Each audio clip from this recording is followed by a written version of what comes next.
Keluarga Datin Seri Pamela Ling mendakwa sebuah kereta yang dikaitkan dengan kehilangan wanita itu sejak 9 April lalu dikesan berada di satu lokasi berhampiran sempadan Thailand. Perkara itu dibangkitkan peguam keluarga Pamela, Sanggit Kaudio yang turut memaklumkan tiada sebarang perkembangan lanjut dilaporkan berhubung penemuan kenderaan itu kepada keluarga.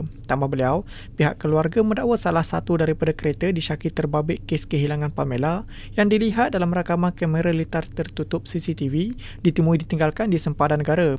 Pamela, 52 tahun, dilaporkan hilang selepas menaiki sebuah kenderaan e-hailing dari kediamannya di Kota Damansara untuk ke pejabat SPRM di Putrajaya pada pagi 9 April lalu.